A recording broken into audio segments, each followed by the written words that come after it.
días, compañeras, compañeros, compañeros. Bueno, obviamente Trotsky no se formó como economista profesional. Ahora, era un profundo conocedor del capital, que lo había estudiado de chico en su exilio en Siberia, y además él también tenía una formación, jovencito, en matemática, lo cual le permitía leer cuadros, estadísticas, tendencias. Pero recién después de 1917, después de la Revolución, vamos a ver a un Trotsky apasionado, un seguidor de lo que podemos llamar los fenómenos económicos y de cómo intervenir frente a ellos, tanto en lo que hacía a las candentes discusiones sobre la política concreta en el naciente Estado obrero, como con respecto a qué pasaba con la situación económica mundial. Por eso, cuando miramos los textos de Trotsky que podríamos llamar económicos, o específicamente económicos, casi que los podemos dividir en dos bloques. Por un lado está la intervención que hace Trotsky en todos los debates programáticos del Estado obrero. Enormes textos muy interesantes, que se dan tanto cuando en la primera etapa él junto con Lenin conducía, como después los debates críticos que se van a seguir dando ya en las distintas etapas de la estalinización. De ese conjunto de textos yo no voy a hablar, yo he elegido los otros, ¿no? Los textos donde él se plantea un análisis y seguimiento de la economía mundial, que a nosotros nos parece que son muy útiles, son los más útiles para nuestra intervención cotidiana. ¿Por qué? Porque nosotros, cuando digo nosotros, digo la Organización Internacional, la Unidad Internacional de los Trabajadores Cuanta Internacional, en la Argentina Izquierda Socialista, o más en general la tradición morenista, estamos convencidos que una de las bases fundamentales del trotskismo, que el trotskismo conserva del corazón del marxismo, es el internacionalismo. No podría decir no hay trotskismo sin internacionalismo, y lo estratégico de la elaboración, lo específico de Trotsky, también debería ser de nosotros, es rompernos la cabeza alrededor de la resolución de la crisis de dirección revolucionaria y la construcción o reconstrucción de la Cuarta Internacional. Por eso me interesa seguir estos textos de situación mundial. Identificamos tres bloques de texto que Trotsky escribe, son 19 textos que Trotsky escribe sobre el tema entre 1921 y 1940. Primer bloque, textos que están directamente vinculados a los primeros 4 congresos de la Internacional Comunista, lo que entiendo que todos nosotros consideramos que es parte de nuestro acervo teórico ideológico. El texto del tercer congreso de la Situación Mundial, texto de 1921, y 2 textos más. Después hay un segundo bloque de textos, ya a lo largo de la década del 20, mucho más en debate con el estalinismo, que van prefigurando algo fundamental, que es casi la forma de construcción de lo que va a terminar siendo en la crítica a el sexto Congreso de la Internacional Comunista, la segunda formulación de Trotsky de la teoría de la revolución permanente. Y después tenemos los textos de Trotsky, diríamos así, desde la crisis del 30 en adelante, que también tienen una profunda elaboración que uno podría decir termina estando sintetizado en el programa de la Cuarta Internacional. Casi que el programa de la Cuarta Internacional es el telegráfico final de toda esa elaboración que se da en la década del 30, de 1929 en adelante. Yo quiero ir al método directamente de Trotsky, que es lo que tenemos que rescatar. ¿Qué es la economía capitalista mundial? La economía capitalista mundial como un todo interdependiente de las tendencias de la acumulación del capital, lo que podríamos llamar, si queremos, lo económico propiamente dicho, la lucha de clases a nivel local e internacional y las relaciones entre los países. Y quiero analizar la interrelación entre estos tres factores. ¿Cómo ve la economía mundial Trotsky? Trotsky lo ve en tendencias, ¿no? Esto es muy importante. Trotsky completa, a nuestro juicio, la extraordinaria y fundamental definición de época de Lenin, agregándole un concepto que para nosotros es central y que es casi un parteaguas incluso dentro del propio trotskismo: la discusión de estancamiento de las fuerzas productivas. Este es el nudo. Nosotros vamos a sostener con Trotsky que sin este concepto de estancamiento de las fuerzas productivas está como incompleta la definición de imperialismo. Y vamos a sostener, obviamente, ya muerto Trotsky, la continuidad y la vigencia de este concepto para nuestra época, hasta ahora.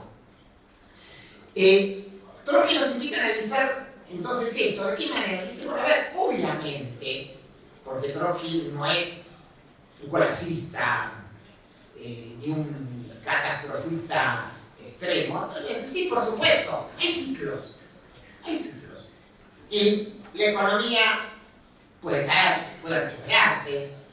Desde los ciclos históricos que veía Marx cada 10 años, o ciclos mucho más complejos que se dan en el siglo XX. Ahora, lo importante es ver la tendencia. Y la tendencia en la época imperialista es que incluso esos ciclos donde puede haber una crisis, se levanta la crisis, se cae de vuelta, están totalmente determinados por una tendencia declinante.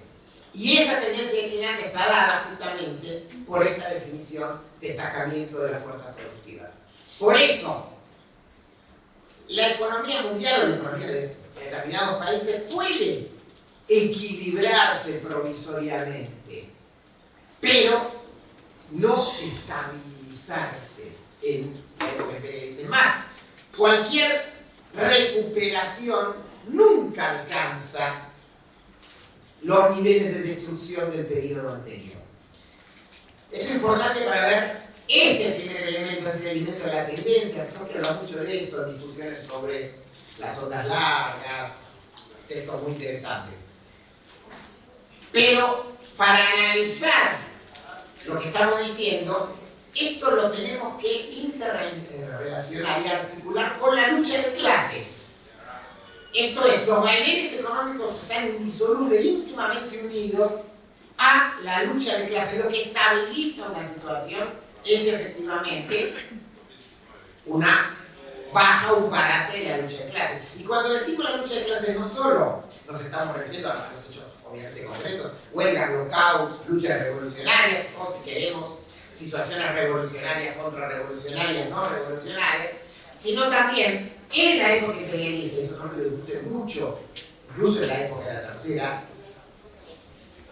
el tema del factor subjetivo, el tema estratégico de qué significa la crisis de dirección, o sea, la ausencia de dirección revolucionaria, que Trotsky señala como un elemento central de la estabilización relativa que se da a mediados de la década del 20, al mismo tiempo que decía, como estamos en esta época de decadencia capitalista, esto no es de largo plazo, y él preanunciaba la crisis del 30.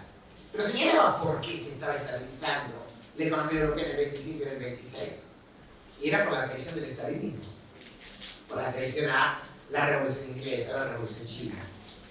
Y el tercer elemento, las relaciones de fuerza entre los países, capitalismo imperialista, países desarrollados, subdesarrollados, en su momento los estados obreros. Acá, en el análisis de estos tres elementos, está la forma de poder caracterizar que pone Trotsky de la economía mundial y que escriben, desarrollen estos 19 textos.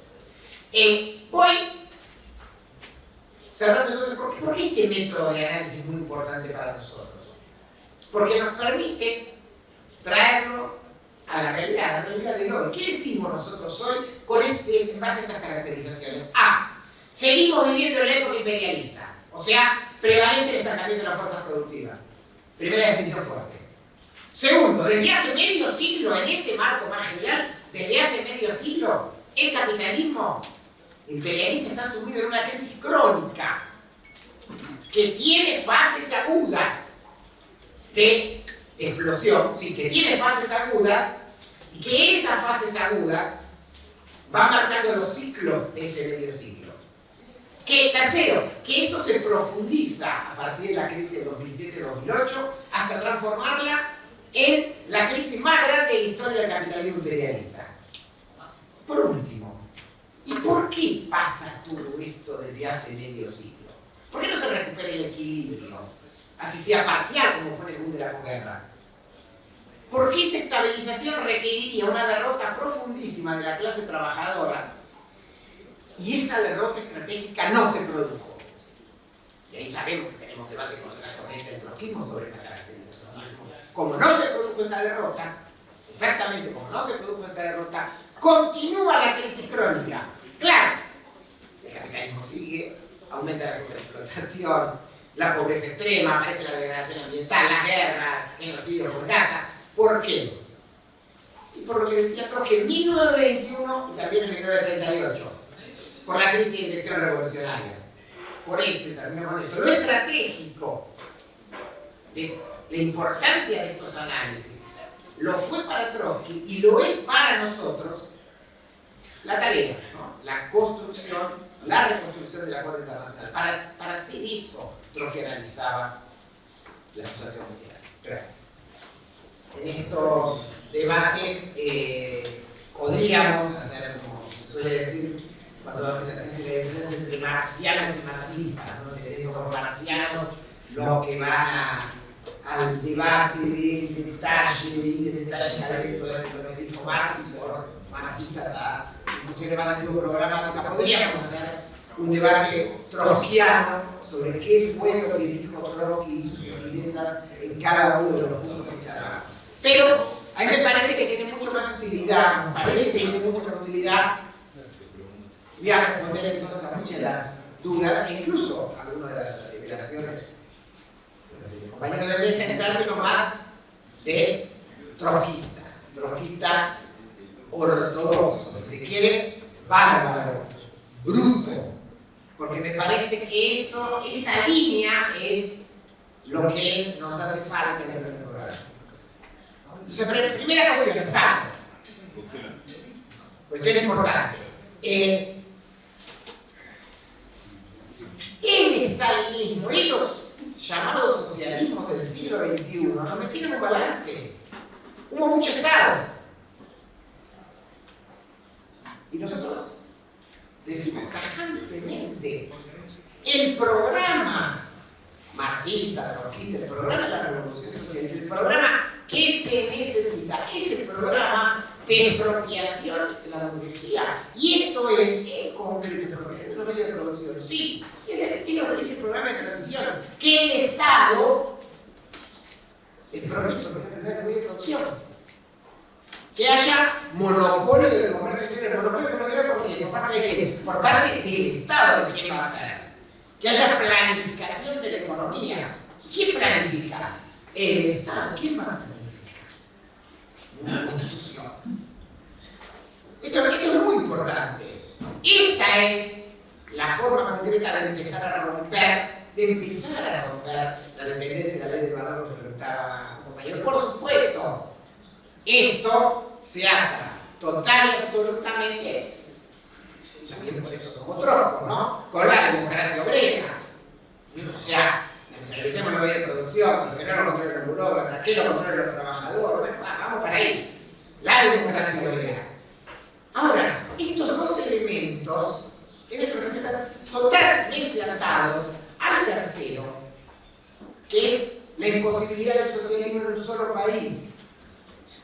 Absolutamente atados a esto. Y entonces, a la pregunta del por qué, del qué pasó, y acá voy a tener título de debate con Marcelo, no sé qué pasó con Marcelo, que también sucede con el EPS, no con él, no con otra persona, que es,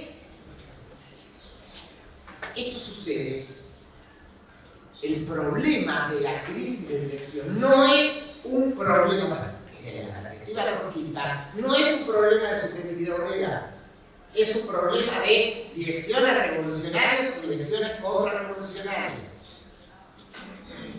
Y esto me parece muy importante. Es un problema de programa y de partido. Es qué programa se pone arriba de la mesa. ¿Por qué? Porque en el marco de la crisis, la miseria, todo lo que decíamos en la primera parte, la cuestión no es perdón porque voy a exagerar un poco, es genial, es idealista, bueno, pero entonces tenemos que resolver el problema de la conciencia y entonces, no, acá es bien concreto. Acá es, las masas luchan, las masas tiran gobierno que los tiran, las masas hacen revoluciones. ¿Y qué programa? ¿Qué viene después?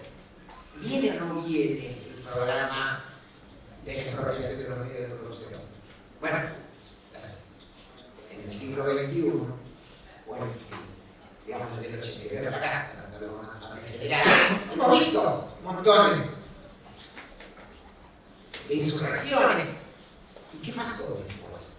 ¿Y qué pasó? Pasó eso. El problema de la elección. Cierro finalmente, no tengo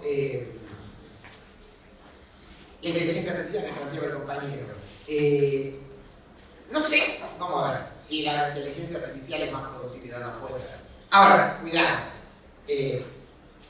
como con muchas otras cosas en el periodo de decadencia capitalista de la época imperialista, la simple inteligencia artificial, aun cuando genera mayor productividad, no es sinónimo de desarrollo de la fuerza